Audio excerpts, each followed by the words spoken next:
দেখো কীভাবে আমি অল্প তেলে পাঙ্কাশ ভুনা করব। এটা পাঙ্কাশ মাছের তেল, এটা অনেকে পছন্দ করে না, তবে এটাতে অনেক উপকারিতা আছে। এটা হার্টের জন্য অনেক উপকার পাঙ্কাশ মাছের তেলটা।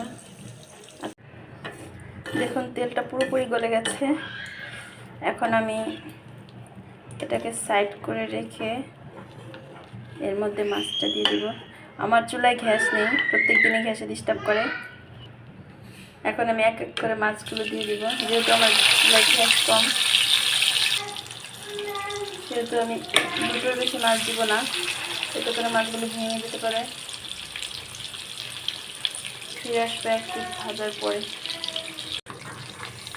এই মাছের তেল দিয়ে আজকে মাছ রান্না করা হবে।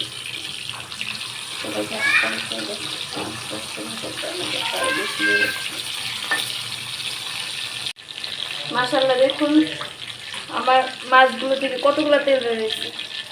এখন আমি ওকে ভয় ভয় আছি, যদি মাছটা ফুটে যায় আমি সময় জানলা পাশ করে ফুটে যায়। এখন এটাকে উঠায় নিয়ে আমি ভিতরে কেটে রাখা সেই পেঁয়াজ কুচি আর আলুটা দিয়ে দিব। আলু আর পেঁয়াজটা আমার ভাজা হয়ে গেছে। এখন আমি এখানে অল্প পরিমাণ পানি অ্যাড করে দিচ্ছি। এক এক করে লবণ, হলুদের ফাঁকি, মরিচের ফাঁকি অ্যাড করে দিলাম। এখন এটা একটু কষিয়ে নিব। আমার মেয়ে আমার কুলে, যার কারণে মোবাইলটা লড়ছে, দেখতে পাচ্ছেন। দেখো আলুর পিসটা মোটামুটি কষা হয়ে আসছে। এই পর্যায়ে আমি এখন মাছগুলো দিয়ে দিব। দেখা মাছগুলো আমি এই পর্যায়ে এসে আমি এখন একটু জিরার গুঁড়ো অ্যাড করে দিচ্ছি, যাতে করে মাছের তেলের যে এক্সট্রা স্মেলটা ওইটা যাতে না থাকে, এটা যাতে তৈরি হয়ে যায়। জাস্ট একটু নাড়াচাড়া করে দিই। এখন এই ঝোলটা টানার পরে আমি এটা নামাবো।